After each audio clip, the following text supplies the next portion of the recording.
What it is, everybody.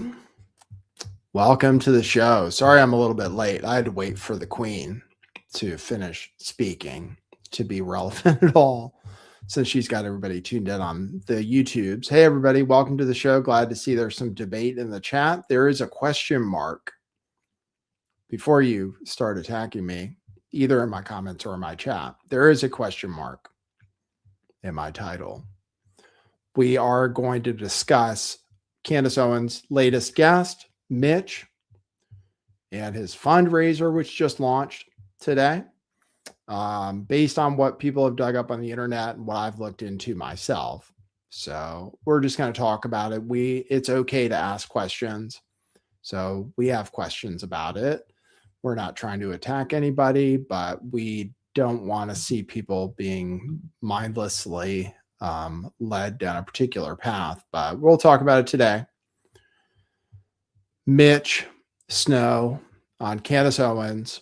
Candace lost. Well, I'm going to show you actually some of her most fervent supporters are either warning her or seem to have questions about this guy. I said this is what I said on the show yesterday. I said what happened yesterday on Candace Owens' show. She had a guest, Mitch, who implicated Erika Kirk and Brian Harpole, the head of security for TPUSA, in a murder plot, and a congressman, a U.S. congressman, as being at this base, implicating that they were all involved in a murder plot in the days before Charlie Kirk's assassination, the 8th and 9th of September, and he was assassinated on the 10th, allegedly. We also have room for people who believe that it was all a show and all the world is a stage. That's what Shakespeare said. So I'll just show you what people have dug up about this guy's identity. He doesn't seem to have been hiding at all. He doesn't seem to have had a different name that anybody has found, and there are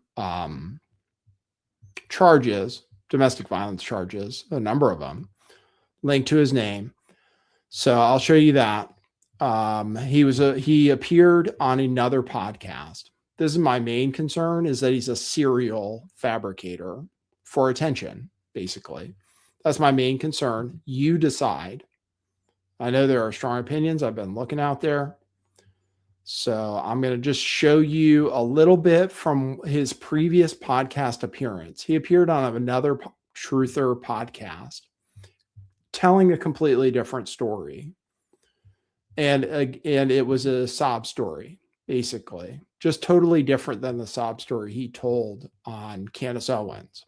This one involved him, for one thing, being beaten by his wife, even though he's the one who got charged with domestic violence. So that's the clip I'm going to play for you, because I know a lot of ladies listen to Candace Owens. And I'm going to play a clip of him talking about being attacked by his wife and see if the ladies find it credible. I don't. I mean, I'll just say that. I find it, you have to decide, but I don't find it credible. It's kind of a kooky story to me, and I'm a little bit of a kooky guy. So I'll show you what I have. And I'll just show you some of the people that are now wondering what's going on and if she's opened herself up. Some people say, like, if she can't prove what happened on her show yesterday, that it's the end of Candace Owens. That's why I said, holy crap, it's about to get crazy, because the claims that were made were explosive, even though they were done in a way that put most people to sleep. The claims that were made were so explosive that if they end up totally not being true, then many people are concerned for Candace Owens' future and anybody believing her ever again. Basically, she's opened herself up more than in the past, because this guy actually made an accusation. It's not really like asking questions, right? Which is fine. We all can ask questions. We want to question everything. We sell t-shirts that say that. Question everything. Yes. But Candace has made a number of accusations. At this point, she's accusing the Jews today, especially, and TPUSA and Erika Kirk of plotting the assassination of Erika Kirk's husband at the time, Charlie Kirk, and without any evidence. And she even admits it. She's like, yeah, I don't know. That's what she said on the show today. She was like, I don't know if it's true, but they have to prove it. That's where we're at. I don't know if what he's saying is true. That's what she's saying. But they have to prove that it's not true. That's actually not the way it works. So just so people know, actually, she has to prove now that it's true. If anybody even denies it, they don't have to provide, they don't owe her anything. I mean, that's the way it works. So people know. It's not up to Erika Kirk to provide a rock solid alibi and start showing people receipts or whatever. It's up to Candace Owens. She's the one making the claim. Erika should say, just to put it to bed, I wasn't there. That would be very simple. But just her saying that is enough. Then the ball's in Candace's court. So Erika, as far as I know, hasn't denied it. She probably will. The congressman did deny it, although everybody's saying, oh, it's not enough, what he said. But he did deny it with some evidence. They're saying it's not enough evidence, but he did deny it. She's requesting even more evidence. But it's the bad form as far as journalism goes. And I've made the mistake before too, so I can comment on it. The bad form is that she apparently didn't ask Erika Kirk in advance before putting this guy on, knowing what he was going to say, I assume. Knowing what he was going to say, she didn't ask Erika Kirk about whether it was true in advance. It doesn't seem like. So I made a hit piece about somebody before. People remember fondly. It was a very popular video. David Seaman, who was talking about Pizzagate. I made a hit piece on him. Very popular video, won me a lot of fans. But I made sure to ask him first, and then he didn't comment. That's all. So I made sure to ask him. I was like, hey, dude, I'm about to put out a video about you. Would you like to comment on X, Y, and Z? So, and he said he didn't. So I put out the video. So that's kind of the way it's supposed to work with journalism, basically, from what I understand. But I'm no expert. I made a lot of mistakes in the past. And I had a lot of sketchy guests in the past, who I think actually, if we want to talk about it, Vegan Mikey, I don't know if he was wrong. We verified very many parts of his story. But he did have a sketchy past, and we did raise money for him. Now, the fundraising, very sketchy. The fundraising is fucked up to me. So, I mean, especially if he might be genuinely like a serial fabricator and attention seeker. So you guys decide. We'll show you what we got. We're going to talk about AmFest. AmFest started yesterday, kicked off yesterday with Ben Shapiro and Tucker Carlson attacking one another. So we're going to make sure to cover that. We have to talk about the future of the conservative movement. It is fucked completely. Excuse my French, but it is like there's not a big tent of Republicans. You either have to be, it seems like you're on one side or the other side. That's what it looks like to me. Candace Owens doesn't even matter, because there's the Tucker Carlson and Ben Shapiro kind of sides of things. And the Tucker Carlson thing, like, I'm on his side for the most part. Definitely for the most part. If I had to pick a conservative influencer who is someone I agree with the most, it would be Tucker Carlson. Although he's a bit of a, he's got kind of interesting views. He's kind of I don't agree with him about economics. I think he's actually kind of a socialist, just like Nick Fuentes is. So there I agree with Ben Shapiro a little bit as far as free markets and all that stuff, a little bit. But the conservative movement overall is very, very fractured. And also TPUSA, almost nobody was tuned in on YouTube. They had many more people on Rumble, but on YouTube, which I feel like is the mainstream platform, they had very few people tuned in last night, even to hear Tucker Carlson and Ben Shapiro, which were like the opening acts. So it's probably going on right now on YouTube, and I'll tune in to listen to it. But the future of TPUSA is in doubt. Erika was up there yesterday with a ponytail. People commented on that.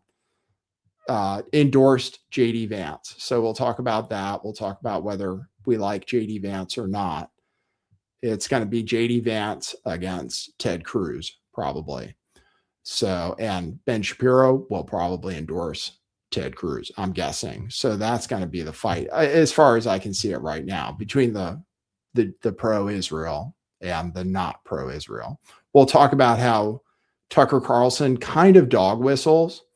Like, he clearly has a problem with Judaism, I believe. So when people call him anti-Semitic, he is kind of, like, in a way, I mean, he's being critical of the Talmud, basically, when he talks. So I'm just going to talk about that. He codes it a little bit, but I'll just show you how he codes his criticism of Jews. And probably Jews pick it up. And that's probably why they keep calling him anti-Semitic and stuff. Also, he says people shouldn't hate Muslims, and people hate that, absolutely hate it, which is kind of weird. Well, there's an agenda. There's a Jewish agenda, I should say, to hate Muslims. Because anyway, so, but, and the Republican Party is pro-Jewish, and that's how it wants to be. That's what TPUSA wants to be. So we'll talk about that. Trump was our first Jewish president, according to Mark Levin and stuff. So, other than that, so Candace, AmFest, the Epstein files, what a joke. The Epstein files didn't come out. They redacted a ton of stuff. We'll talk about that. We might talk about AI and stuff too. So anyway, we should get into the show. People are here. They want to hear what's going on. Let's play the 10-year-old introduction to the show and get started. And we will welcome and view your comments and your participation. Welcome to the show. Okay, cue musical intro. Boy, that's brilliant.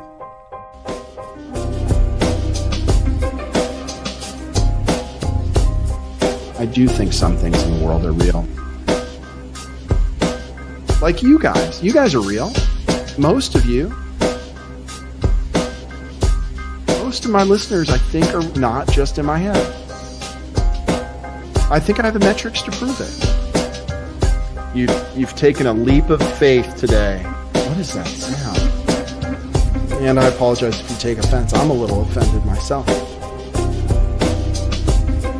Welcome to our show. Welcome to the future. What it is, joining you live from sunny California. It's a beautiful day today. I'm your host, Nathan Stoltman. And I bring you the news, the real news.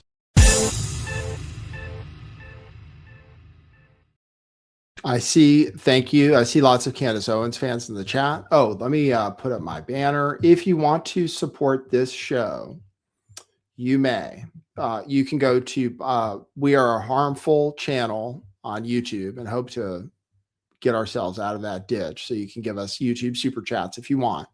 But right now, because of our controversial views, probably about vaccines, which is why this channel was deleted in 2021, is you can go to buymeacoffee.com/lifttheveil and tip there. And YouTube doesn't take 30%. It's a much more efficient way to tip. Buymeacoffee.com/lifttheveil. You can leave your comment. I'll respond to it. In regard to the coffee I got yesterday, asking to play an Isaac Cappy video, I forgot. I'll make sure to do it at the end of this show. You can also go to truthclothing.io and catch our remaining stock of t-shirts. I'll show you that right now. Oh, okay. There we go. I'll show you that right now. We have t-shirts on not just a Christmas sale, not just a Black Friday sale, but a liquidation sale, going out of business sale. These are t-shirts that we bought, got screen printed here in America. They're super high quality, not drop ship, digital print bullshit. They're actually super high quality shirts. We have some of these question everything shirts back left. It looks like we still have our Truth Matters unisex baseball jersey in some sizes. If you want to get a size that you can't find, get one of our cryptocurrency shirts, Bitcoin, crypto future, Litecoin shirts for $5. And then ladies, we have these question everything slouchies down here at the bottom. Check to see if we have your size and buy a few. They will never be ordered again. So check them out. Take advantage of the sale while you can. Everything's super expensive except for stuff from our store. We were not affected by tariffs or anything else. So go to truthclothing.io to support the show. Okay. All right. Let's get into it. Let me look at the comments, just see if I have anything to say. Let's see. I saw a lot of people say Candace Owens is great. Team Candace, the Congress. Okay. Oh, this is the latest claim. I'll try to address that. Erika's old boyfriend is taking Charlie's place. That's where it's gone today. So it wasn't just that this guy, Mitch Snow, is what he's gone by before, is now for some reason. Okay. So the conspiracy theory now, in addition to saying that Erika, implying for a long time now, but really implying now that Erika is involved in Charlie Kirk's murder, his wife, who he's by all accounts, they loved each other very much by all accounts. In addition to saying that his wife was plotting his murder a few days before, now they're saying at the same base, Fort Huachuca, that this guy Cabot, who worked for Daily Wire and apparently may have dated Erika before Charlie, was there too. But Candace is being very careful. She's saying that she can't confirm anything that this guy has said. All the same, she's trying to raise $250,000 for him. A guy who claims to have financial problems, the government after him, not just the government after him, but also judges after him. I'll show you that. So let's get into it. I'll just show you what people are saying. Let's refresh this. So her biggest fans, this is where her biggest fans, Evan Kilgore, he's one of them. He has supported everything so far that Candace has done, hasn't gone against her for anything he's done, been a big promoter of Candace Owens this whole time. I believe he's an MMA guy. He says, based on everything I'm seeing, it looks like Mitch was a total fraud on Candace Owens' show tonight and likely straight up lied about who he saw at Fort Huachuca. The link is, so this guy was supposedly hiding and people say he changed his identity. That's definitely in doubt. His name that he goes by is Mitch Snow. And I'll show you that because he appeared on another podcast, which I'm going to play you some. He has a website he appeared on with a different background story, basically. Not that he was being chased by the cartels. He claimed on her show, his backstory on her show is that he found a drug tunnel and then for some reason the military turned against him and then the cartels have been after him and he had to change his identity. That doesn't seem to be true. This is this website from Dive Pirates Foundation. Apparently he's a scuba diver. And I assume this is actually to raise money. So he's been trying to raise money for different things and claims like he's in big financial trouble. Okay. This is a very important part of his story. and it goes to motive. She's trying to raise $250,000 for a guy that claims to have big financial problems. Okay. Retired staff sergeant Mitch Snow served in the U.S. Army Special Forces as a medic. Different story. As a small child, his life's dream was to be a Green Beret. While scouting out a drop zone, using his rock climbing training, he fell more than 80 feet. He broke both of his ankles, back, neck, kneecaps, feet, and dislocated his shoulder. Medically discharged and devastated to leave the job that he loved, Mitch continues to work hard to regain mobility through intense therapy. So that's his sob story there, which is different, I believe, than the story about being chased by the cartels, is that he's medically discharged, not that he had to go into witness protection. Here is the story on this other podcast, which is, again, a totally different fantastical story. And I just want to suggest that maybe he's prone to telling fantastical stories for attention. He went on this other podcast, and you got to wonder, he's supposedly in witness protection or something. The cartels are after him, but he showed his face and gave his real name on the #1 podcast in the United States, Candace Owens, knowing that everybody would find out everything about him, which apparently which we're kind of just getting started doing. This is him on this podcast called Truth Stream with Joe and Scott. And the summary of his story on this stream, which wasn't brought up at all on Candace's stream. Candace's stream, chased by the cartels. In this story, it says in the description, in the shadowy underbelly of Benton County, Washington, rumors cast a disabled Special Forces veteran as a menacing specter, a rogue assassin commanding a secret network of lethal operatives and marauding biker gangs. Branded a mastermind of murder and mayhem, he's accused of orchestrating death threats against judges, prosecutors, and his ex-wife in a chilling plot here in Benton County where Kat lives. Sensational court claims depict him as a cold-blooded conspirator wielding his military past to terrorize the innocent, with imaginary biker gangs and undocumented assassins at his beck and call, ready to strike from the shadows. Yet, as the dust settles, the truth behind this villainous caricature reveals a far darker conspiracy, one that demands every American's attention to unravel. Please tune in as we expose Benton County and the corruption that is currently taking place right now in our system. So this indicates that he is a person who likes to watch conspiracy theory videos like Truth Stream with Joe and Scott, and then finds his way onto their platform. He's not shy. He likes to say he's shy about going in public. It seems like he seeks attention to go on these shows to tell his story.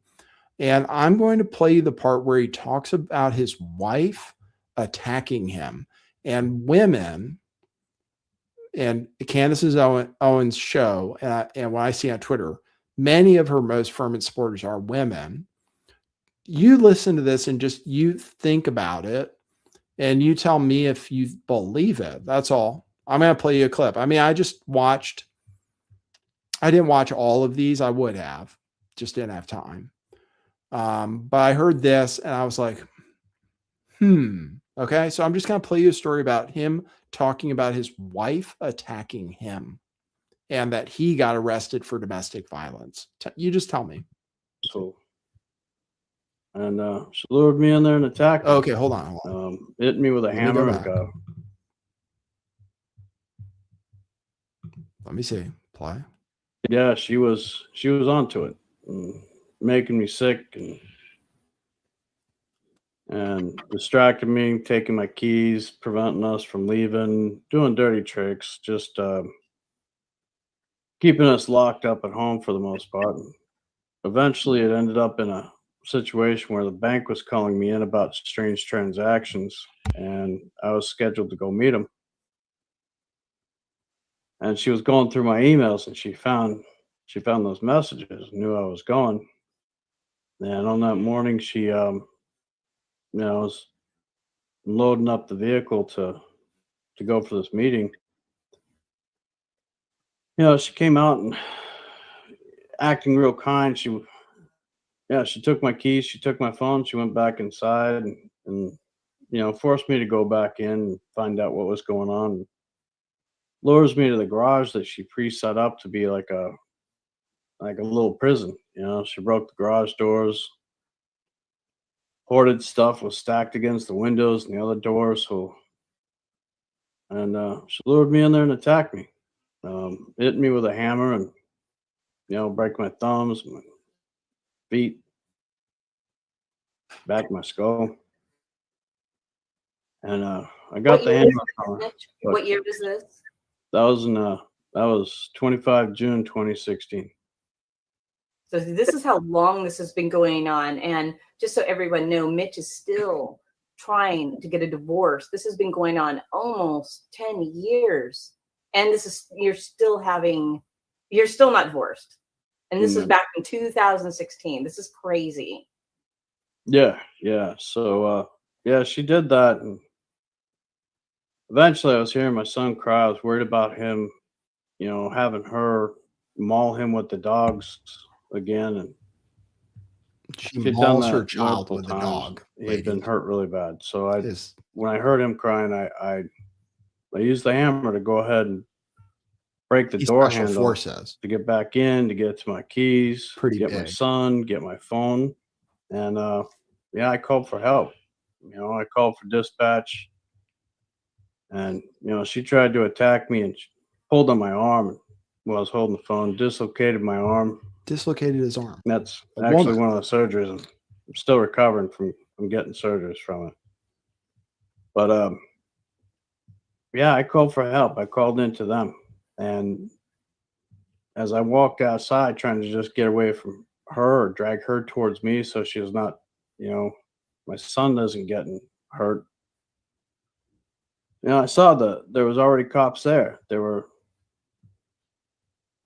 sitting on the corner at DeMoss Road and Van Giesen out there, Benton City, not far from our house, like 400 feet from our house. I could see them. And they weren't coming over. They were just sitting out there outside of their cars talking and chatting with each other. And is this the police department or is this the sheriff department? It was Benton County Sheriff. Okay. It was 2 sheriff deputies. One of them, he's been promoted since. So, but he who is that? Can you say who's been promoted since? Back then it was Deputy Crosscreet. All right, listen up. Toss that inhaler in the trash right now. Seriously, they've been lying to you. And it was the junior deputy. I can't pronounce his name. Schilling or something. He's the one who made the report. Krosky stayed off of it, but Krosky's the one that insisted on arresting me when I went over to him trying to get their attention. And they said they were going to arrest me for domestic violence. And I have lumps on my head. I'm not going to say anything at that point. It's just like, you got to be kidding me. The younger guy, he didn't seem like he was all in on this thing to arrest me. He wanted to go over and talk to my wife and see the scene. So before they ever saw the scene, before they ever knew anything, they were going to arrest me. Later on, we found out that through phone records, they were actually the ones calling her. So it's really strange. She never called out. It's really weird. So anyway, but that's the story. That's just one part of the story. He also apparently was wronged by judges who stole his son from him, even though he's got lots of pictures, I guess, with him and his son. There's one of them there.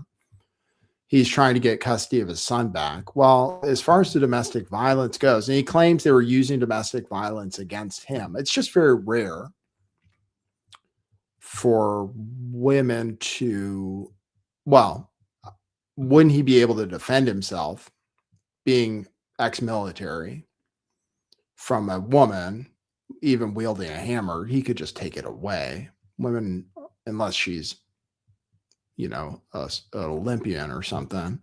So this is Evan Kilgore again saying there are reports Mitchell Snow is a fraudster, has domestic violence charges, and has conflicting life stories. I could be wrong, but there are articles and videos where he's saying just wouldn't add up to what he told Candace. There's this, which appears to show multiple charges for domestic violence.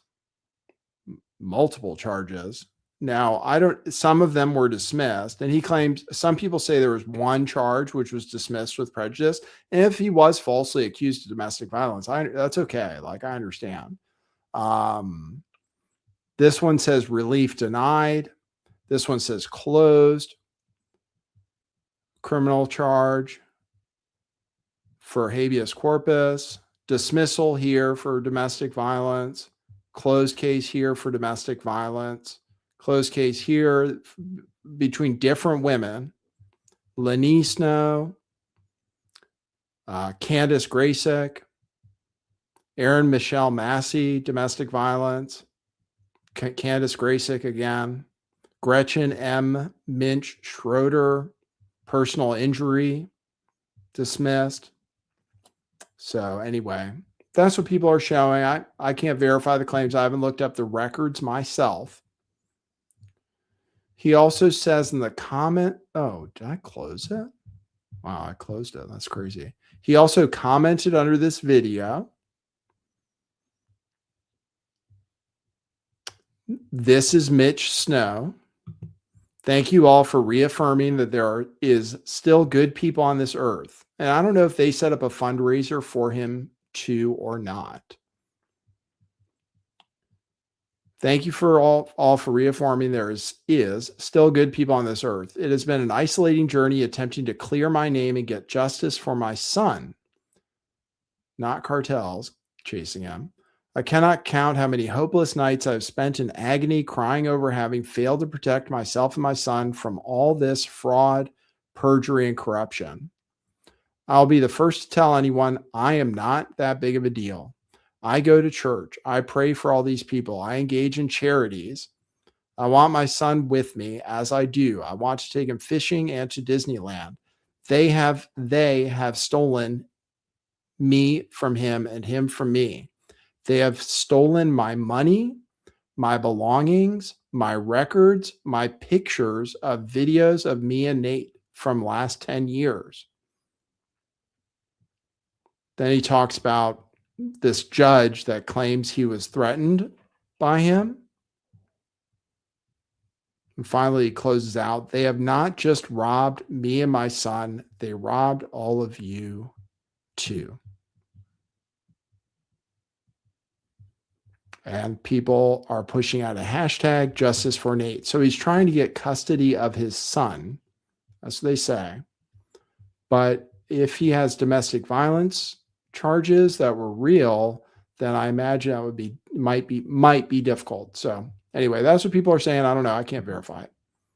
But that's one of her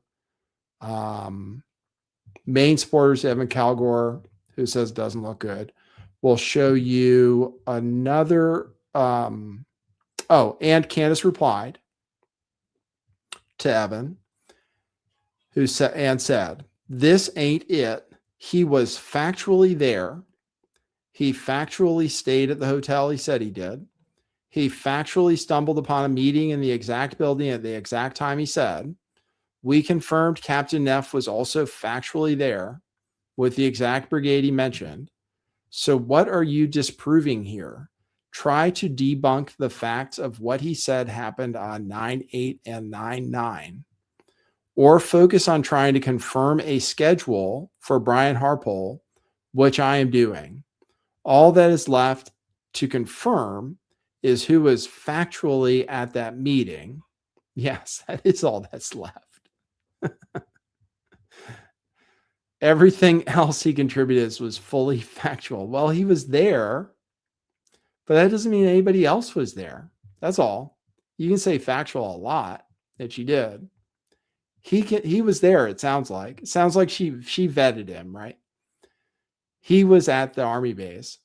He saw people who he didn't know before. And when this whole thing blew up and Candace Owens became famous, he contacted Candace Owens, being a fan of her show, and claimed that he saw and claimed the thing that her audience wanted to hear the most, which she didn't even say at first, which is kind of weird. At first, wasn't it at a skiff or something like that? I thought it was a different story. But he claimed that what her audience wanted to hear, which is that Erika Kirk was there. Erika Kirk, and now it's implied that she's having an affair with another guy, Cabot, at TPUSA. And once again, she removes herself from liability by saying she can't confirm it. But now she's demanding that everyone else that she's accusing without evidence, she has no evidence of her own, except that this guy was on the base. That's not evidence of anything. He claims he saw all these people, but there are no photos, no anything, et cetera, et cetera, et cetera. So, and it's not up to them. It's just not up to them to provide her evidence. All the same, the congressman says he wasn't there and claimed he showed evidence. Let's see if I have that. Oh man, I don't even have. Oh, I do have that post. The congressman claims he wasn't there and claims he was in Congress. Here is her reply to the congressman. Mark Emoti, who she claimed was there, says, for those of you information consumers who are stuck in practices of the old days, who prefer facts to dreams and falsehoods, take comfort knowing that in public service, there is this thing called the public record. The public record on September 8th indicates that I was returning to Washington, D.C. from my district and voting on the floor of the House of Representatives on September 8th. And on September 9th, in a 12-hour markup meeting in the House Appropriations Committee, of which I am a member, as well as voting on the House floor. Should you prefer video to the words of a member of the federal legislature, please feel free to view the House Appropriations Committee's recording of said event on that date. To quote Ronald Reagan, facts are stubborn things. Merry Christmas. Post a 12-hour video. I went through 2.5 hours of it. I didn't see him. Some people claim he's not in the video at all. It's possible. Oh, I'm not showing you the right tab. Sorry. Mark Emoti. I scanned the video to see if I could spot him there. I couldn't, but I didn't go through all 12 hours. I didn't have time. Some people say he wasn't in the video. Could be true. All the same, there is a record of him voting. The contradiction to it, or the challenge to what he said, is that he was there for a late vote, a third roll call, and could have theoretically made the trip. But if he really voted on the 8th and 9th, well, that makes it very questionable. So she asked for more evidence, wants a video of the September 8th vote, and wants to confirm when he began voting in person on the 9th. And he hasn't replied yet. So we'll see. Eventually, all these people can do what they want. Somebody else claims that they have a plane ticket showing Brian Harpole was flying from Dallas-Fort Worth to another airport on 9/9, which meant he couldn't have been there. Can't verify that, but that's a claim already. A lot of people have been talking about George Webb, who I have a lot of experience with, George Webb, who people say is the real truth teller and has been supporting Candace Owens' claims, including against Pierre DuPont, says, be careful, real Candace Owens. Erika was taking care of her mother on September 8th, 9th, and 10th. I don't think your whistleblower saw Erika. And that's coming from George Webb. So we have two people who support Candace who don't think that that guy was telling the truth. And his fundraiser, we'll go over it a few times, $31,000 so far. And the goal is $250,000. And it's all totally unverified what he said. All of it. He's raised $31,700 from her followers so far. That to me is actually disgusting. Because he came on and claimed Erika Kirk plotted Charlie Kirk's murder, he's being rewarded. That's disgusting. Unless they have proof. They don't have any proof. That's disgusting to me. I just have to say. He's being paid to have implicated people in the murder of Charlie Kirk. The people closest to him.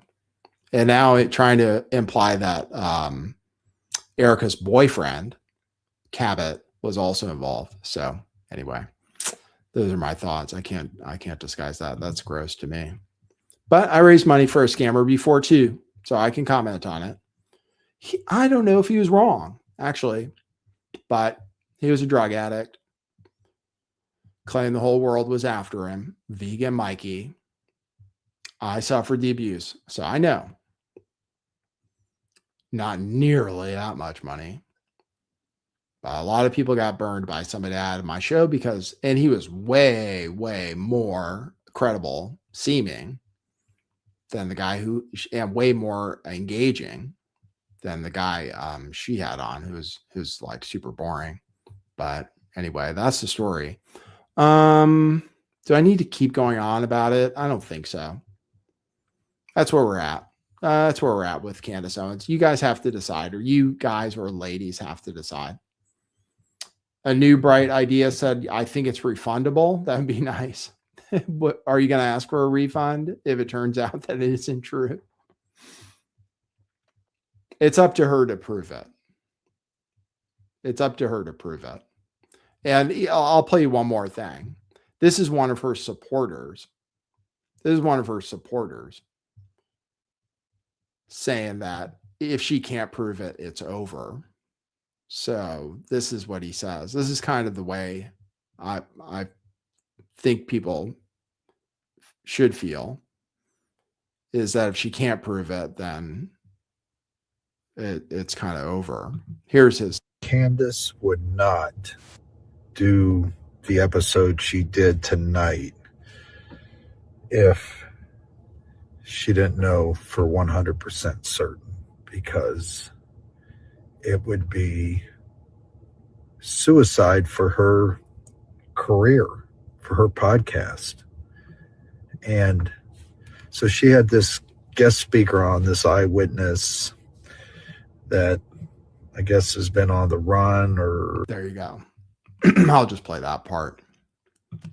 You guys decide. I know it's super controversial. The difference between me and Tim Pool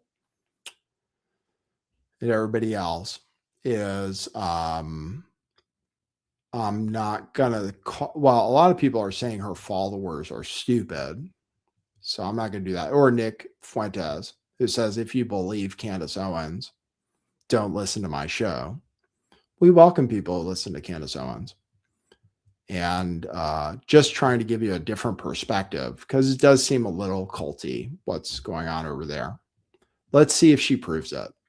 We're open to that. We're open to her proving it. Let's see if she proves it. Very sketchy. Ian Carroll even, actually. He wanted to go on Ian Carroll's show too. He's a fan of conspiracy podcasts. Obviously. He wanted to go on Ian Carroll's show. Ian said he couldn't vet what the guy was saying. I'll play that for you. Ian Carroll, and I know that he said he would love to meet Ian Carroll, and I guess he's watching his stuff, and I will obviously make that happen and much more in the coming days. I don't expect For example, I haven't dove into Candace's new story about the new whistleblower military guy that gave her that new story, because I just don't know the information about it. I haven't vetted it. I don't really have a way to vet it. So I'm not just going to assume that it's true just because Candace said it. Okay. Because that wouldn't benefit anyone. It wouldn't benefit the truth. It wouldn't benefit Candace. It wouldn't benefit me. If she's got the receipts, she's going to present the receipts. And if somehow there you go. Ian Carroll. So let's see. We'll see what happens. All right, let's move to America Fest. We'll move on from this. Thanks everybody for sitting through that analysis.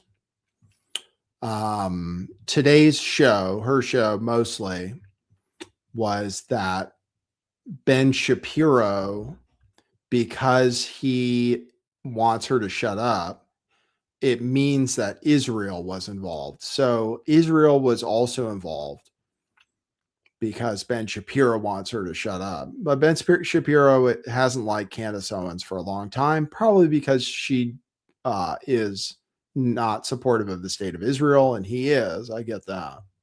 They wouldn't like me either. Would want me to shut up. And I've had my PayPal shut down by the juice, probably, most likely. I'm pretty sure of it. I've been cut off from finances and had my channel I've gotten strikes before because of talking about that stuff. It's a little more open now, but this is what Ben Shapiro had to say at the beginning of Turning Point USA about having to disavow Candace Owens and Tucker Carlson. Well, today, I want to talk about the future of the country. And the future of this country, this amazing country, relies on the future of the conservative movement. It relies on what TPUSA defines as its core mission: freedom, free markets, and limited government. And most of all, the future of this country relies on truth.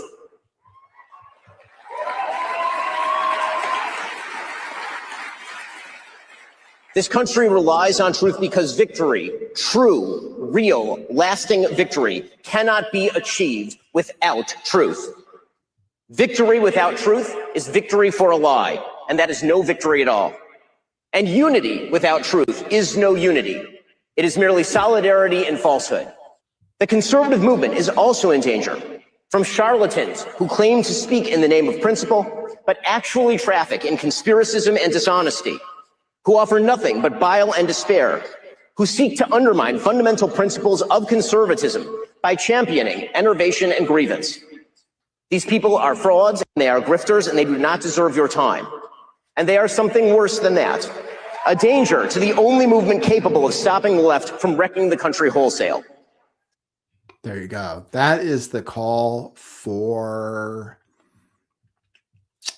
He doesn't want to say it, but it's a call for shutting down conversation. So if you want to refute the things that Tucker Carlson says or Candace Owens says, eventually they'll be refuted. If Candace Owens is wrong, it just takes a little time. That's all. It just takes time. For one thing, she might lose her lawsuit, and then she's kind of fucked against the Macrons for calling Mrs. Macron a dude, which she did again on Piers Morgan, emphatically.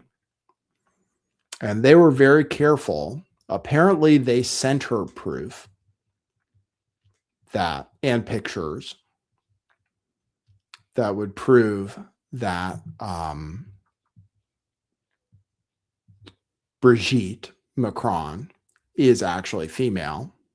And then Candace continued to insist and did it again on Tucker Carlson. Every time she does it, if she's not right, it's very bad for her. Apparently they sent her proof, pictures and stuff, so that she would know. And because if it's a defamation lawsuit, you have to prove that they knew they were lying, which they didn't really do in the Alex Jones case. The Alex Jones case was bullshit. They have to prove that she knew she was lying. So they apparently did that. And she's continuing to say that Brigitte Macron is a man. She is very mannish. But if she's wrong, she hasn't shown proof. She hasn't shown proof that Brigitte Macron is a man. And she claims it.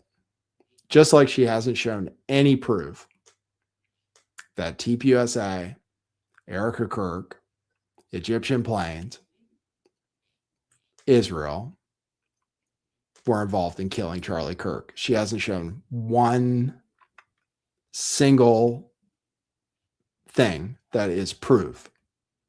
It's all questions and accusations at this point. It's not just questions. Because people say what Charlie Kirk said. It's okay to ask questions.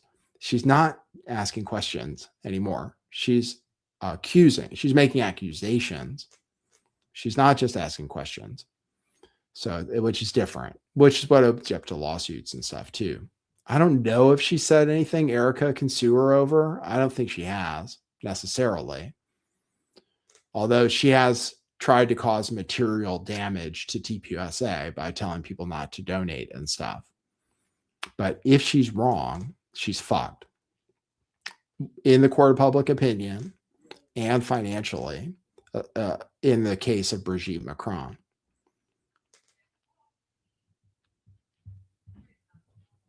I'll mention the chat.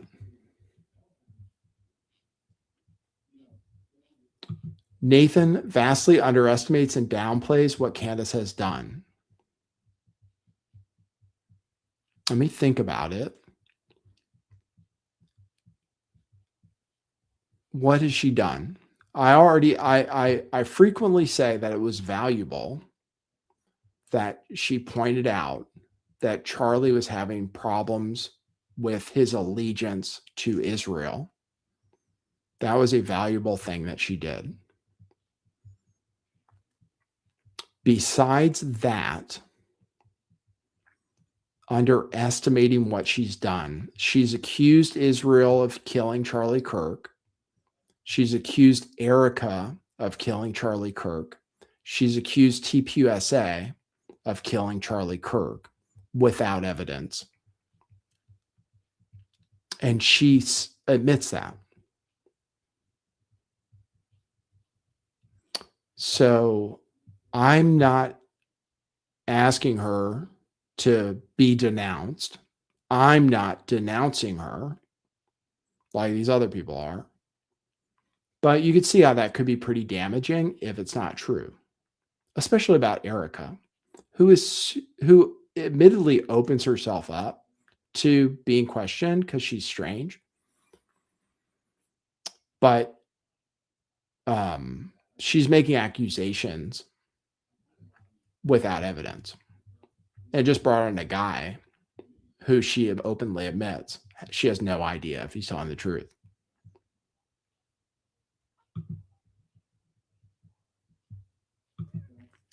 Casey Hussein says, what am I lying about? Go ahead. It's okay. I want to be open to it because I'm not Tim Pool. I'm not paid. And I'm certainly no fan of Israel, the terrorist state of Israel. I'm certainly no fan. Just tell me what I'm lying about.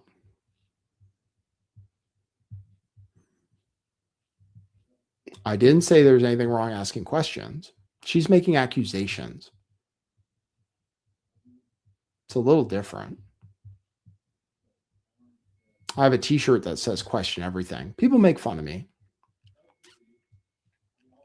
I know about conspiracy theories. I believe a lot of them. But I'm a conspiracy theory analyst. I was hated for debunking QAnon, which was super popular because it was a cult. It was a new age cult. I am very interested in cults and cult-like behavior. People that follow Donald Trump do it blindly. And many people who are following Candace Owens are exhibiting some similar traits, kind of. So since I'm in a similar category, or have been at least, I'm interested in people who follow Candace Owens. I'm interested in the same people who follow QAnon. She's allowed to ask questions. Am I saying anything different? She's not asking questions. She's making accusations. She's not asking questions. Is it okay to make accusations? I've done it before. It's okay. Like, I've been wrong. I'm glad I didn't get sued. I could have been sued really badly. And it would have been fucked because I don't make money doing this like Candace does. I'm not married to a rich aristocrat like Candace is.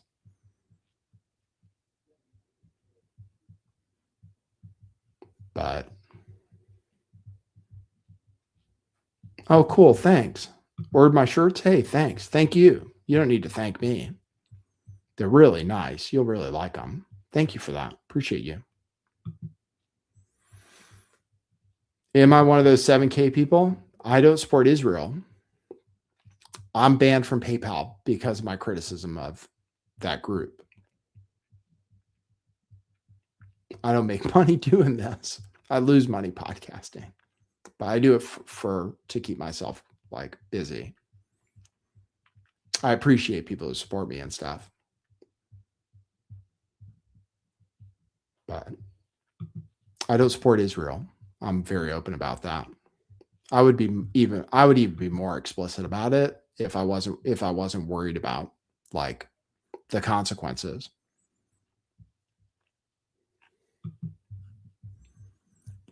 All right. Anyway, that was Ben Shapiro. Okay, so let's get into the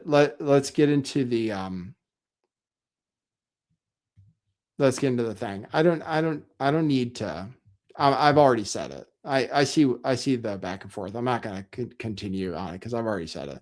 It's okay to ask questions. Certainly, we should ask questions. Everybody should, but it's gone well beyond that. Well beyond asking questions. That's all. Because of what Ben Shapiro said right there, Candace says she knows Israel is involved in killing Charlie Kirk. That's not a question. So I don't like Ben Shapiro. I hate him. Or I don't hate him, but he's a jerk. A lot of people are jerks. I'm a jerk. So I'll take it. Okay. Then Ben Shapiro was asked about the USS Liberty and gave an answer that is so different from what many people understand happened with the USS Liberty that he has been community noted. So, and just a note of the atmosphere, just to comment on what's going on. People don't like Israel anymore. The Republican Party is a pro-Jewish party. It is the pro-Jewish party right now in government. Jewish donors are counting on the Republican Party continuing to be pro-Jewish. And I say pro-Jewish because that's it as well. Pro-Israel, yes. Both. Okay. Jewish donors give money to people like Donald Trump to be pro-Israel, certainly, which is a Jewish state. It's very difficult. It's in many cases to separate the two things because most Jewish people are so indoctrinated that it's inseparable from the other thing. It's not just pro-Israel, or it's not just Israel or the government of Israel. It's like Jewish identity because Israel is a Jewish state, an ethno state. And here we're criticized for being Christian nationalists or white nationalists, which I'm not one, but I still listen to Nick Fuentes, who is one. The most criticized person by Ben Shapiro and everybody else is Nick Fuentes, who is pro-white and pro-Christian, but being a Zionist is the same and equally racist, because they feel that way about brown people, about Muslims. And actually, people like Laura Loomer say that if you don't hate Muslims, like, she's not going to vote for you. But here in this country, we're not allowed to have the same attitude that Zionists have in their country, where the great majority of Israeli Jews wanted, if not kill all Palestinians, expel them when you poll them. So anyway, those are some of my thoughts on that. But it's not all Jews. Not all Jews feel that way. So I think being anti-Semitic is wrong, the same way Tucker says. It is wrong. It's not Christian. It's wrong to judge people based on their blood. But that should go to everybody. So people aren't that way. So anyway, here's Ben Shapiro talking about the USS Liberty. And you just want to listen to the cheers that the questioner gets when asking about it, just to get a vibe for the room. You cited during your speech truth as the most important tenet of American conservatism. Why, therefore, did you call irrelevant the Israeli attack in 1967 on the USS Liberty, which left dozens of American servicemen dead and hundreds wounded? So what I actually said is that if we're looking at modern Israeli-American relations, looking at an attack that happened mistakenly by multiple Navy reports, multiple Israeli reports, and all available evidence, and using that attack in order to undermine today's relations between Israel and America, that's irrelevant. As irrelevant as it would be to cite a piece of evidence from World War II or from 1776 to define America's relations with, for example, Great Britain or Germany today. That does not mean that the attack wasn't horrible for the Americans involved, that it wasn't bloody and terrible. The Israeli government paid reparations to the people who were killed. If you look at the actual military record of what happened on the USS Liberty, it was clearly a mistaken and tragic attack. The people who frequently cite the USS Liberty, however, are not talking about the specifics of the USS Liberty. I suspect that the vast majority of people who bring this up are doing so in order to suggest that Israel deliberately attacked an American ship because Israel deliberately wants to harm America. It is connected generally with a larger point. I wonder if that's your point.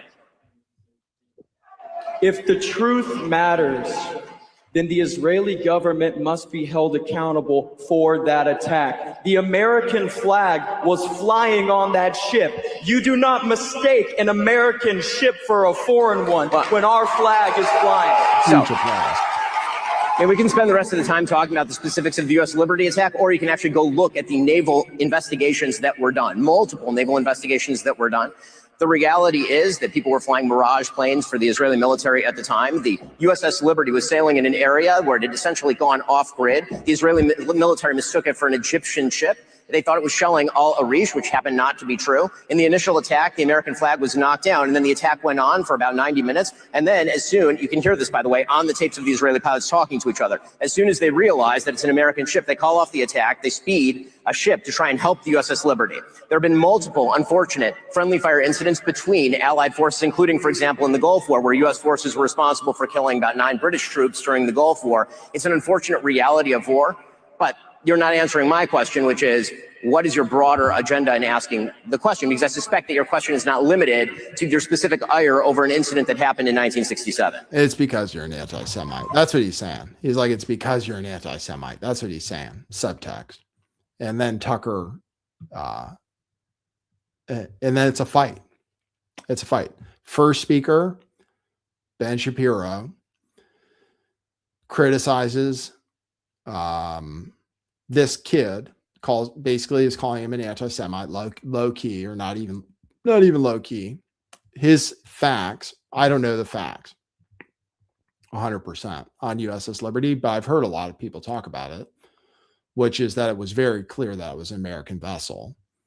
He claims that the Israelis, I was about to say the Jews, the Israelis, came in to help, and he was community noted, which is that no Israeli troops helped the USS Liberty. The American ship crew sailed the damaged ship to Malta, and U.S. helicopters flew the wounded. The crew declined any further Israeli offers for help due to mistrust. So that was the community notes on it. All right. So that is what's going on. Big cheers once again. So this is it. Some people are anti-Semitic. Many people are actually probably anti-Semitic at this point. But most people are not and don't like Israel for one reason or the other, or don't want our politicians to do things on behalf of a foreign country that aren't necessarily in America's interest, like go to war in Iraq again, or go to war in Venezuela, because actually, I talked about on the show yesterday, there are Zionist interests who want a different government in Venezuela, because the new girl, the one who won the Peace Prize, is super pro-Israel, just like a bunch of the leaders we like in South America. So what people don't want, people who are America first, is they don't want our government controlled by a foreign country. They don't want people taking money from AIPAC and stuff. And that was brought up with Tucker Carlson too. Tucker Carlson's speech was very long. I watched the whole thing. It was like 45 minutes. So anyway, that's how it started, with somebody attacking other conservatives and the person being cheered.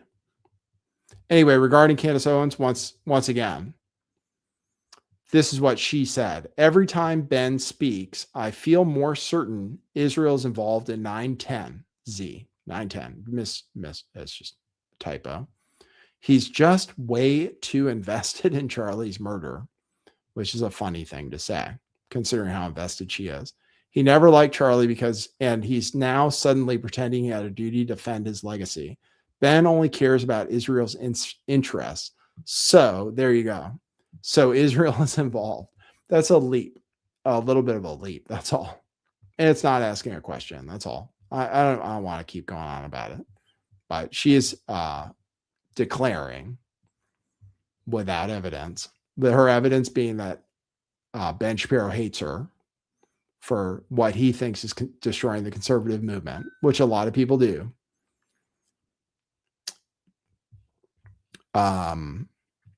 That Israel killed Charlie Kirk because Ben Shapiro doesn't like her, which again is an accusation, not a question. Was Israel involved? Good question. Find the evidence. Here's how Tucker opened up his speech. It's very contentious. A lot of people like Tucker. Obviously, a lot of people like Candace. She's not political anymore. She's not a political talk show. She's a true crime podcast, a soap opera. She's not a political show. She may or may not tell people how to vote.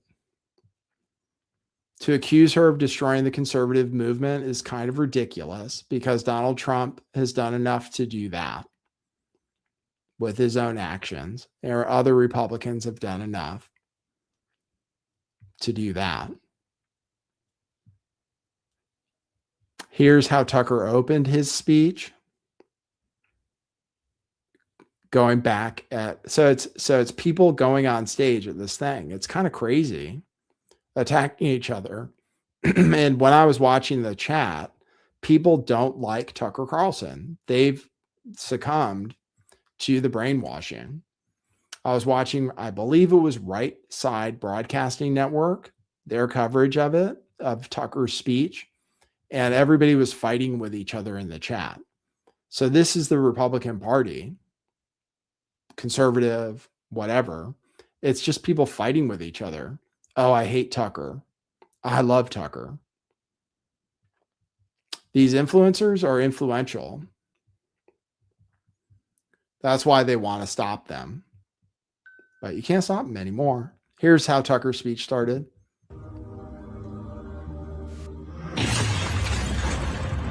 I never miss a Charlie Kirk event because I love Charlie Kirk. The more you tell the truth, the stronger you become. Telling the truth means the hardest truth of all, which is telling the truth about yourself. It might be worth taking just 10 minutes out of your busy schedule to say a prayer for the future. And I hope you don't let anybody insult you instead of answering a legitimate question. You know, you've got your ideas, I've got my ideas, we can debate them, but I honestly don't think ever again in my lifetime will the richest people in the country be able to point a finger in your face and say, your position is too immoral to discuss, and if you keep talking, we're going to put you in jail. That has been their position, and they will never again get away with that, ever. Ladies and gentlemen, Tucker Carlson.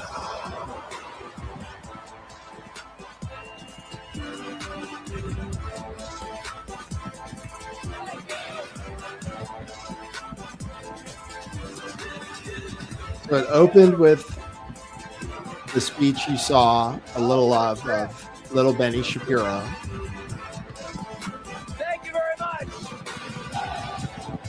Oh, yeah. Thank you. Whoa. Thank you.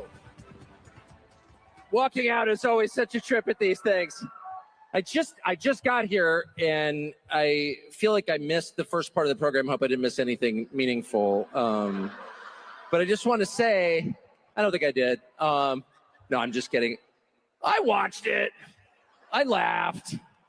That kind of bitter, sardonic laugh that emerges from you when like Upside Down World arrives. When your dog starts doing your taxes and you're like, wait, it's not supposed to work this way. To hear calls for like deplatforming and denouncing people at a Charlie Kirk event, I'm like, what? This is hilarious. Yeah, this is hilarious. Actually, one of the clips I was listening to myself, thinking as I often do when I hear myself speak, which is never, because I never watch myself, but at these events, they always play like the role of you. And I'm like, that guy is pompous. Woo! Sorry about that. We don't see ourselves clearly. But the prediction that, you know, at some point when Republicans took power again, which I did everything I could, you know, to help, and really felt that was important. I still think, you know, I was right. But I really thought that the impulse to deplatform people, or even to use the word platform as a verb, which it's not, it's a noun, don't steal my nouns, deplatform and denounce. Why haven't you denounced somebody else? The whole like Red Guard cultural revolution thing that we so hated and feared on the left that we did everything we could to usher in a new time where you could have an actual debate. I mean, this kind of was the whole point of Charlie Kirk's public life. And I think that he died for it. I really believe that.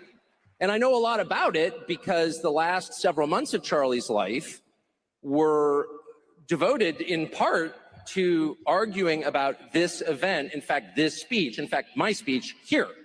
All right, there you go. I'll play that for you. So, and actually Michael Knowles kind of said that we should be able to deplatform people right before Tucker went on.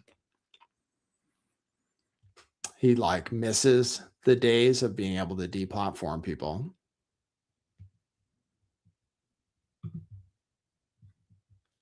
I'll respond to the chat a little bit. If I were to say I feel certain the moon landing is fake, should I be open to a lawsuit from NASA, or am I expressing a personal opinion? Well, that's a good one. There's a lot of evidence that the moon landing is fake. It's 100% fake. And actually, yeah, you can criticize the government. And you can say, I mean, Israel also can't sue you. She's not opening herself up to any liability by claiming that Israel did it. She only opens up herself to liability by saying individuals did it. But I don't know if she can be sued. It's very difficult. People have to prove that she knows she's lying, which is very difficult to do about public figures, at least, which she's mostly going after public figures. But yeah, the moon landing's fake, 100%. But you can do that to the government. You can say that they're involved in stuff. You can say the CIA killed JFK. They can't sue you. Ellen Barker says, dude, I know people like Tucker, but I still feel he's full of shit. That's all right. A lot of people do now. So a lot of people don't like him. It's very split. I don't know what's going to happen next. That's the honest truth. I think Republicans are going to lose the midterms because Trump is just blowing it for everybody. He's so disappointing. I think they're going to lose the midterms huge. They might even lose the Senate if things keep getting worse. If the economy keeps getting worse and it doesn't get better, like he promises, which I don't see how it's going to because he hasn't proposed any ways to make it better, they're going to lose really bad. The Senate supposedly is going to be very hard for them to lose, but it's possible. But the House is pretty much 100% certainty. Let's look at the odds. We like betting markets. What are the odds for the House right now? The Democrats win. Let me see. I put a bet on the government shutting down in January, but so far the odds have gotten out or not in my favor. Congress 26. Oops, that's weird. I just do Congress. Markets. Huh. That's weird.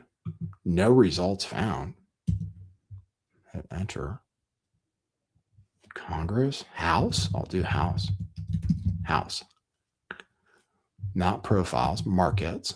No results. That's ridiculous. Hold on. Let's see.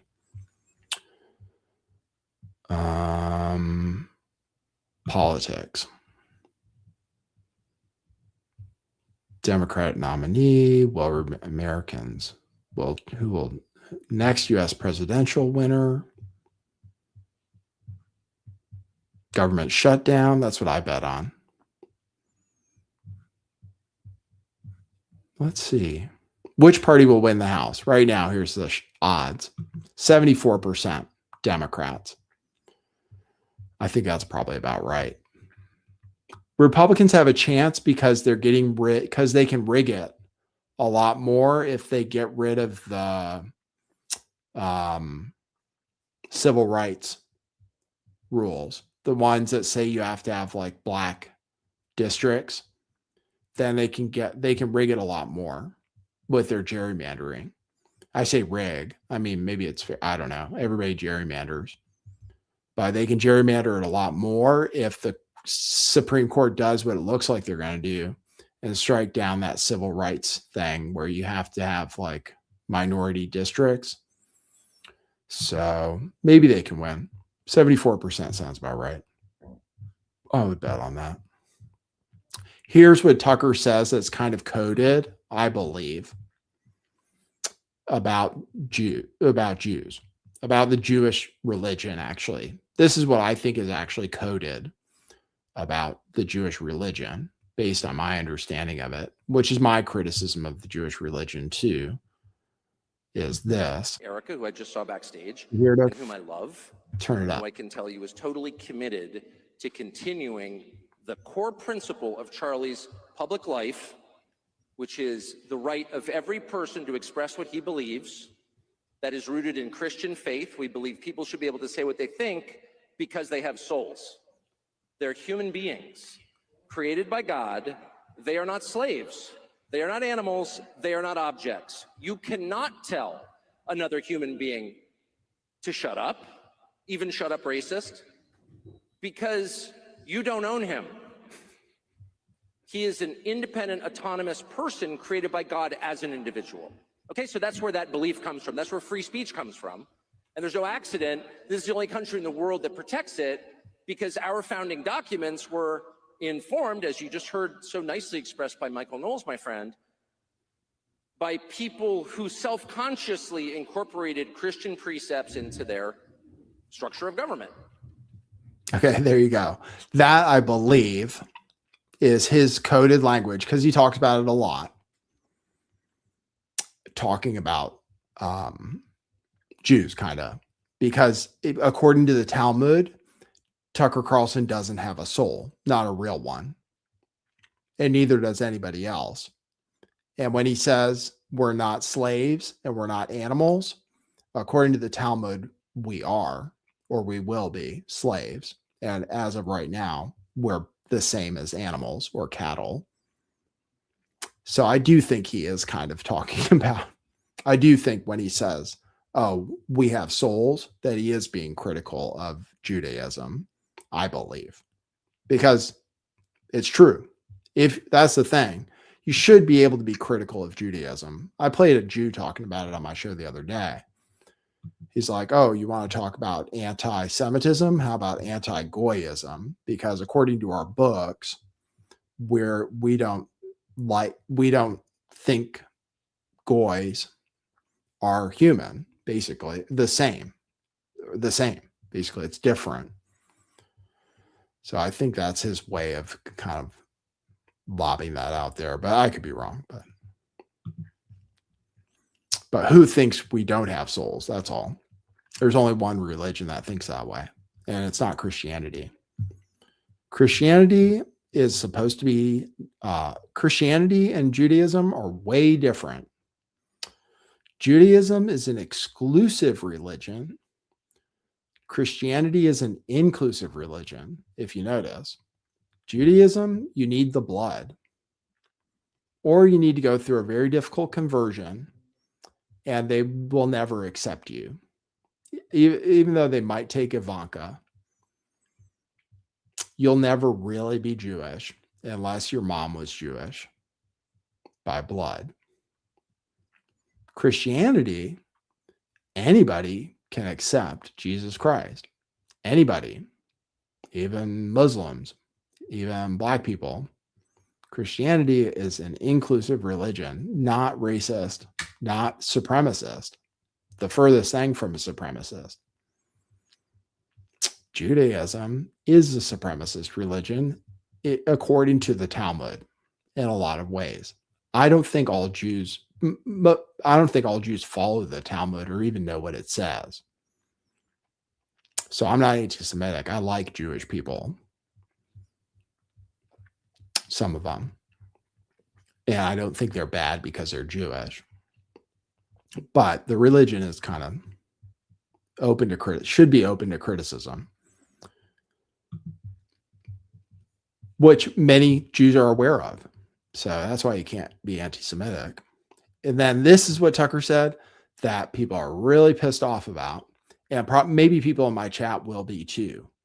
Because whenever we talk about Jews controlling the government or Israel controlling the government, they'll say, oh no, Muslims are trying to control the government. Muslims are trying to take over America. So here's what Tucker says about that. And people really don't like that he said this. Most people agree with that. Most Americans have more in common with each other than they disagree on. And almost everybody agrees on that. And almost everybody is willing to tolerate a good faith argument about how to get there. Except a few. And they're the ones running around calling everyone an anti-Semite. But everyone else is like, yeah, of course, that should be the debate. And they'll vote for you. They want that because they know they haven't had that. That's the fact. And what you're watching now, attacking millions of Americans because they're Muslims, it's disgusting. And I'm a Christian. I'm not a Muslim. I know there's a lot of effort to claim I'm a secret jihadi. I'm not. You should not attack people on those grounds. And you're seeing it from Republicans. What the hell are you doing? What you're doing is trying to divide the country. And I've lived through 50 years of this crap. All these fake race wars that they're always promoting. Oh, go hate each other while we loot the treasury. That's exactly what's going on. And most people are totally sick of that. So yes, there is a possibility for a huge coalition of decent people once they free their minds from the traps set for them by others and realize, wait a second, we all want to make this country better. And the 15% or 30% who don't, okay. You know, good luck in Maryland or wherever you wind up. But the rest of us would like to fix it. There you go. Super controversial. Me as a person, I got myself in trouble for a lot of things. The Republican Party, especially as of late, and the forces controlling the Republican Party, especially as of late, do want you to hate other people. It's which I agree is not really Christian. Even when it comes to, so-called dirty Somalis. Yes, other cultures, some of them take advantage of our system, but we should question why Donald Trump and many on the right want you to hate foreigners, Somalis, in this case, Venezuelans, want you to celebrate when we blow up boats filled with so-called drug smugglers.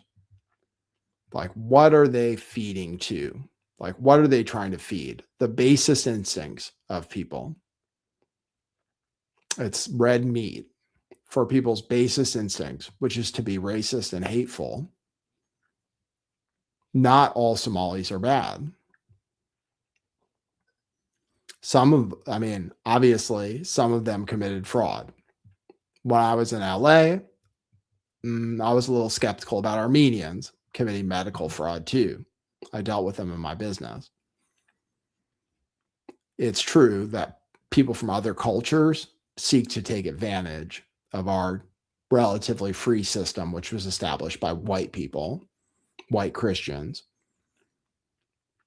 And I have a segment of the show called Isn't That Racist? I can show you, I think, a Somali saying that, being insane. But we really need to try to not cater to our basic instincts, because that's what they want. When he says they, who does he mean? Well, there is a group that wants you to hate Muslims because, and not think of them as human. And it's inarguable that some Muslims, maybe like many, are pretty decent people. And when they say it's a religion of peace, there are a lot of Muslims who believe that. And then there are extremist Muslims who commit crimes and stuff, or who commit terrorism. But there's also fake terrorism, fake ISIS attacks. When I was doing conspiracy theories, it was the fake ISIS attacks over and over again, just to try to get us into war, where we call people terrorists so we can blow them up and overthrow their country. And then we want to make it like George W. Bush wanted to make it, like a crusade, Christians against Muslims. Because a lot of people believe that, but it never is a Christian thing. Christians think everybody can be converted, basically, and they're willing to accept them. Okay. I could get into the Epstein files.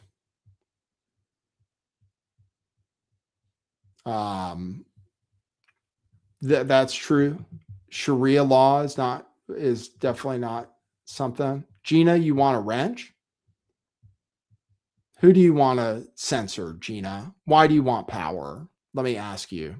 Why do you seek power over others?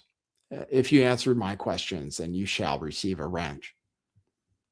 Why do you seek to have power over others? Why do you seek to time out our brothers and sisters in the chat? Yeah, Sharia law is an American. So, and yeah, it's true they are trying to take over certain communities, which is bad. But to pretend that it's a bigger problem than other groups' influence in our politics and stuff is insane.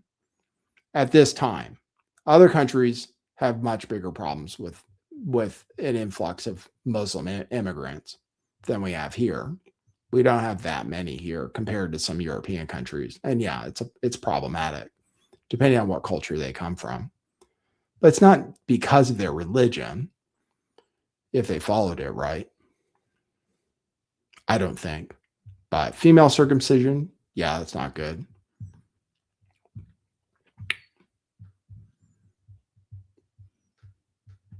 And Charlie didn't like Islam. That's true. He said it's not acceptable, but we can talk about it. I don't need to censure freedom of speech, just idiots. Gina, who's an idiot today? We like to welcome people and we don't censor anybody, typically. Sometimes we do. We've had to before. But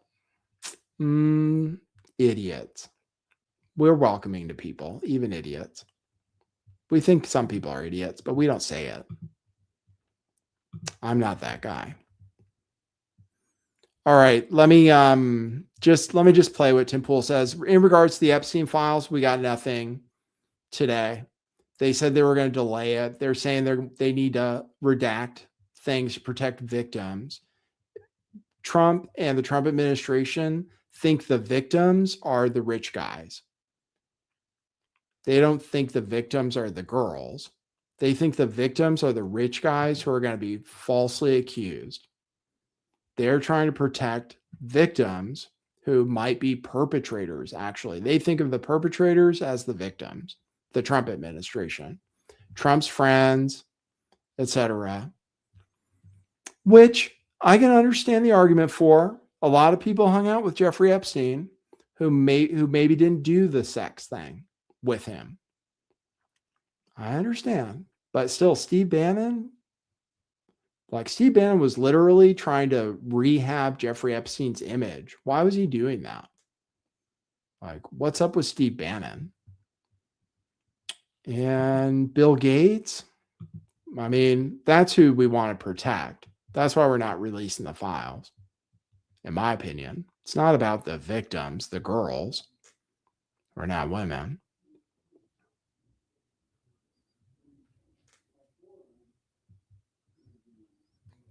So that's who they want to protect. And they released a bunch of redacted bullshit. Thomas Massey said, we'll know it's real because if he said there are at least 20 men implicated in sex crimes. That's what Thomas Massey said. He said, we'll know if they release the files because we'll see at least 20 powerful men that have been accused of sex crimes. And we didn't see that today, as far as I can tell. People are digging through the documents. People are having AI doing the documents.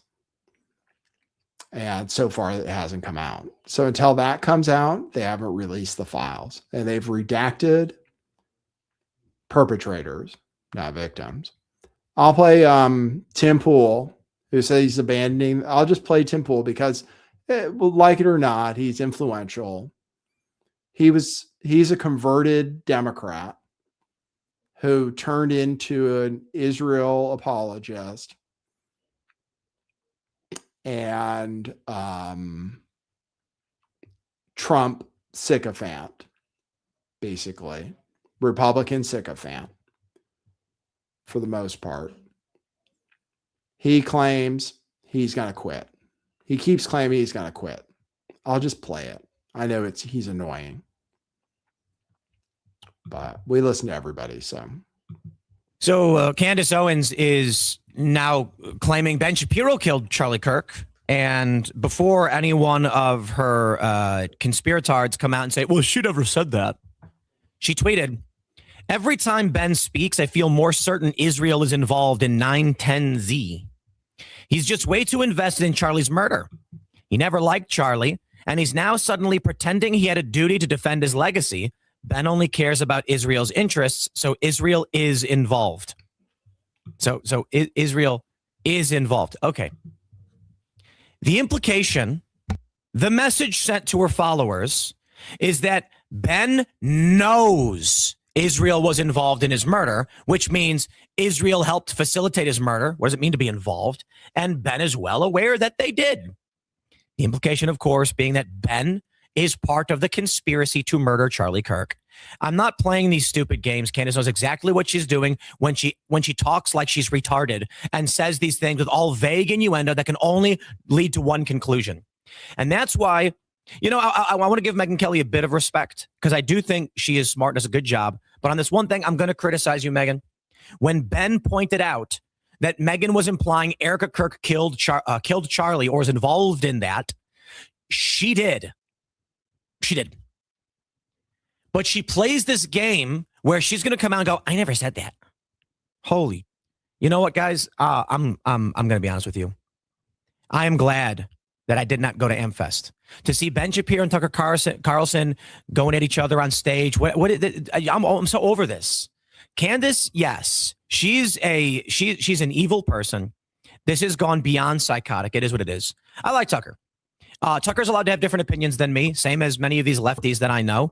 And I think Ben was wrong to criticize Tucker in the way that he did. But Ben has also a lot of opinions that aren't the same as me. This is junk. All of this is nonsense junk. The space is devolving. It has devolved. I'm not interested in Candace's retardation psychobabble. If this is what the MAGA movement and the political movement on the right becomes, I am not interested, nor will I seek to in any way be involved with whatever any of that is.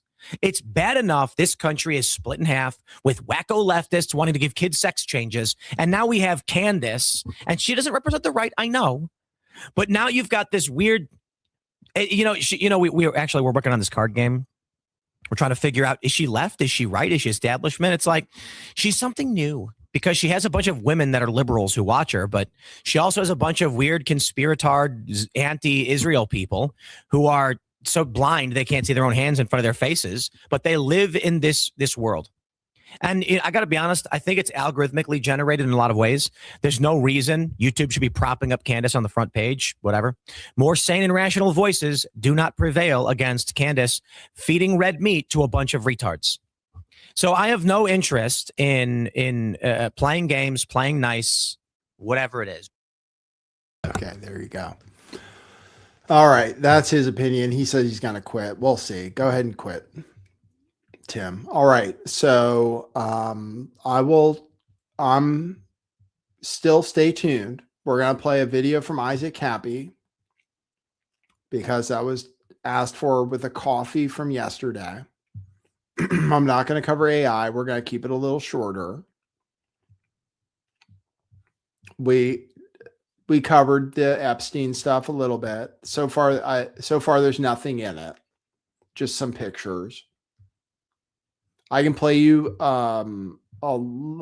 there is a story about Bill Clinton that he wanted to invite Jeffrey Epstein and Ghislaine Maxwell to Moroccan King Mohammed VI's wedding as his +1 and 2. So Bill Clinton did have a close relationship. It seems like a lot of powerful people did. They may or may not have had sex with the girls. And the girls weren't always underage. In a lot of cases, they were just prostitutes.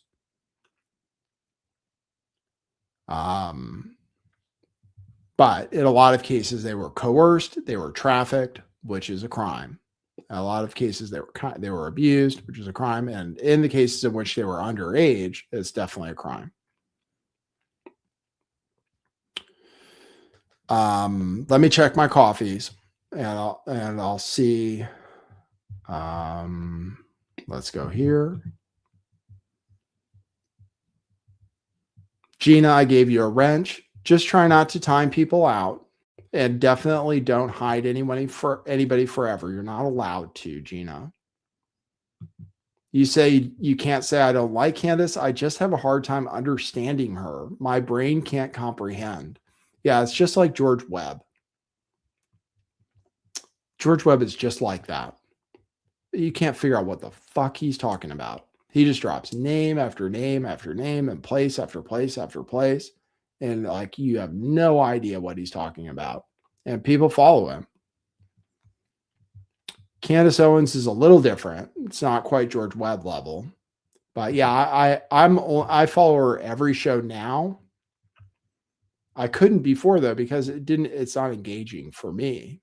but obviously it is to a lot of people. So, and this last thing, this accusation against Erika, let's see where this guy's fundraiser is. This fundraiser is so obscene. $45,000. I think Vegan Mikey got like $4,000. $45,000 for this scammer. That's so obscene to me. I'll show you. The goal is $250,000 for a guy who she admits might be lying. She admits it, or she can't prove it. Lying is a different thing. Lie, whatever. Who she admits might be mistaken and just threw red meat to her followers who hate Erika Kirk. Let's be real. Super convenient, etc. But that is really obscene. 45 grand, my God. I'm lucky to make $5 a show. As far as Tim's talking about the algorithm loves conspiracy theories. That's why I got into making videos on YouTube. I made videos about conspiracies, a true believer, and I pointed out a lot of things. I'm not taking everything back. Some people think I'm taking it all back. I'm not taking it all back. But sometimes I was wrong. And at least on one occasion, when I was totally mistaken and insane, I got so many views and so many subscribers from this one video where I said this from the bombing in Manchester, the Ariana Grande concert, which was really weird, super weird. But from that one video I made about this particular person, I got so many views and subscribers, even though eventually I took it back. I was like, wow. Like, and at the time I was like, I didn't even care, actually. It was kind of bad. It was really bad, actually. And I just got my first video on TikTok that got a lot of views. And it was a conspiratard video, kind of, although I didn't approach it in a super conspiratard way, which might have been using an AI picture. I'm not even sure, of the Jewish, the Zionist activist who was at the shooting in Australia. If you guys remember it, I didn't get that many views on YouTube. So this algorithm maybe isn't the same, but the algorithm loves conspiracy theories and people are just obsessed with them. And like, for my own benefit, I wish like I saw conspiracies more because it's big. It is good. It is good. I definitely made way more money and stuff. I almost made enough money from YouTube, but like I was covering satanic ritual abuse, which I think is a real thing, which people are afraid to talk about back then. And I had on people who I believe were victims of satanic ritual abuse. However, that was when my channel was the most popular. But that's something I believe is important, and people are afraid to cover it because of the backlash and stuff. But I think it's totally real. But people eat that shit up. I got 170,000 views on my video on TikTok showing that guy's head. The guy, there was that picture of him with his head without any scars or any wound or anything. I was like, look at that, you know? Pretty simple video. I didn't say it was a false flag. I didn't say he was a crisis actor because I think those words are kind of like banned. I just said, oh, look at that. That's crazy. And got 170,000 views on TikTok. And all my other videos where I'm just talking about the economy or AI or whatever get less than 1,000. So conspiracy sells. When you accuse people of being paid, Candace Owens is making money from talking about conspiracy theories. She might not realize it, but the algorithm controls you. Just be aware of that. You want to talk about stuff that's popular. I put Candace Owens in the title because I need people to tune in. In a lot of ways, I'd rather talk about NVIDIA stock, Bitcoin, the economy, AI, than talk about Candace Owens in a lot of ways. But I also think it's important. I'm not covering it just for clicks, but it's clear the algorithm likes it more than when I talk about other boring stuff.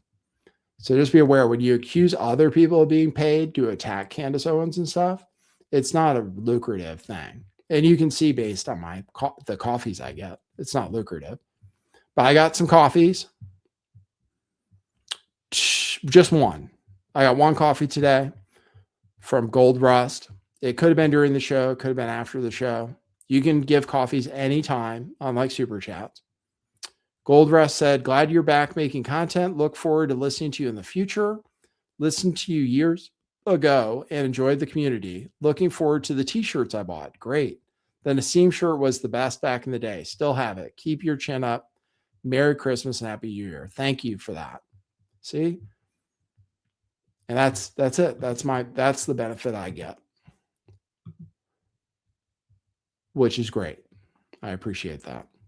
And the last coffee I got was to play Isaac Happy's song. I will play one that I used to play all the time. And a lot of people, the first show they saw, I don't show up in people's algorithm. I have almost 100,000 subscribers, but nobody gets notifications because YouTube doesn't think people will like what I'm talking about. Yesterday's show, a bunch of people showed up who were like, hey, where you been, dude? Even though I've been back for months now, every day. That nobody gets notifications. So we got some people back. That's good. We like people. People like us. We'll play us out with an Isaac Happy video. Enjoy it. And then we'll see our way out. Here we go. Enjoy our Isaac Happy. Very talented individual.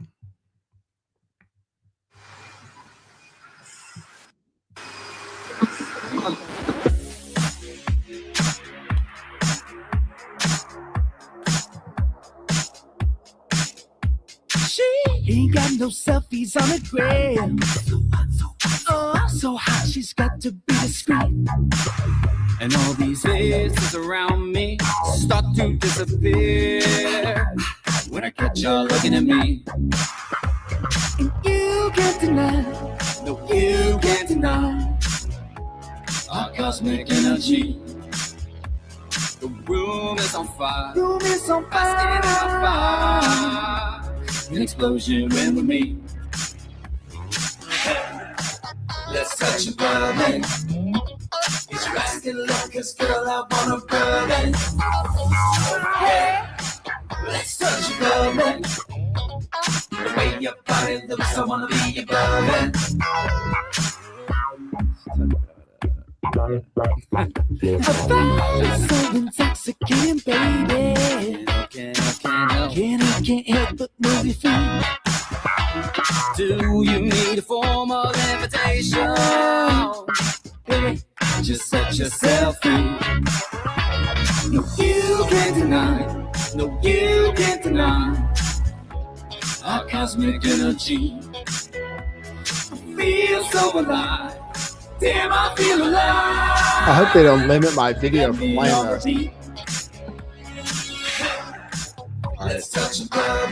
All right, sorry. I forgot like everything's I'm gonna stop it there because I'm worried about the video getting censored for playing it. Do you think I can play the rest? Let's touch in public, I think is what he said. TIP, touch in public. Hey, let's touch in public.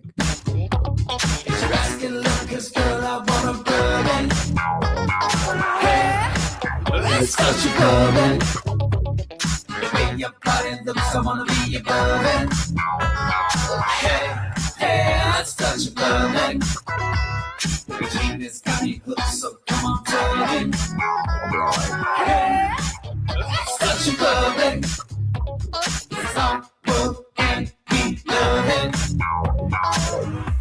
Let's TIP. Let's TIP. Let's TIP, girl.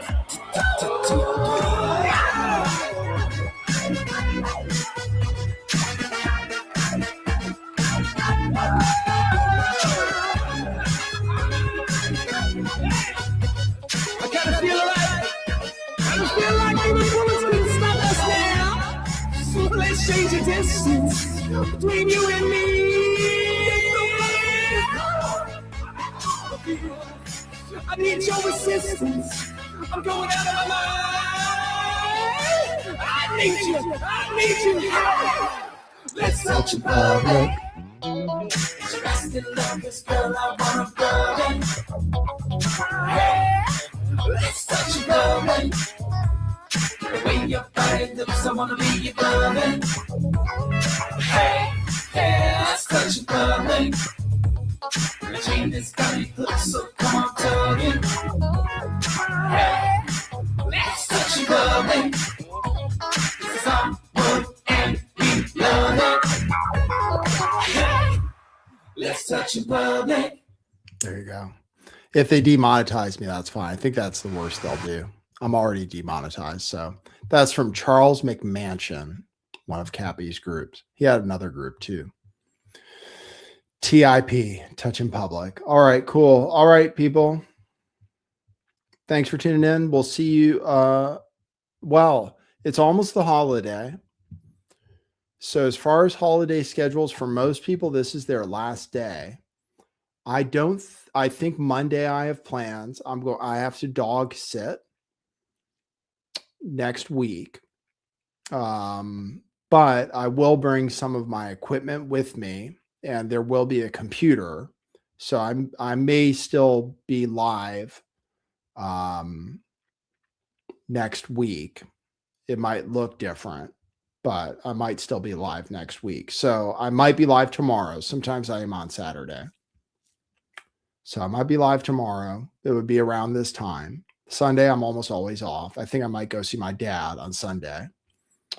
And then Monday, I'm probably not broadcasting unless it's earlier in the day. Maybe I will, maybe I won't. And then next week is kind of sketchy. So thank you guys. Merry Christmas. If I don't see you, I'm going to bring my light. I'm going to bring my phone, which I use as my camera. I'll bring some of my equipment, my microphone. I think I'll bring that stuff with me. And then I'll just see how the setup is. So for you, those people who are like me, not really doing anything for Christmas, because I'm not really, you might see me. Don't know about Christmas Day. There's football on all day, Christmas Day at least. But you might see me still next week and over the holidays, and then I'll be back. But Merry Christmas to everybody. Thanks everybody for all your support and for tuning in and listening to me and leaving comments and things. I appreciate you. I'll see you before the new year, certainly. All right. So once again, thanks everybody for tuning in. Thanks for listening. And we'll see you at the next one. For now. Oh, and this is if you remember, this is my Nazi polo for people who remember. This is the shirt I was wearing when Antifa attacked me for wearing this shirt. So in celebration of those who remember, when Antifa attacked me and stole my phone because I was wearing a blue polo, which they call the Nazi polo, that's this shirt. Just to bring up old times. All right. Thanks everybody for tuning in. We'll see you at the next one. For now, that's what it is.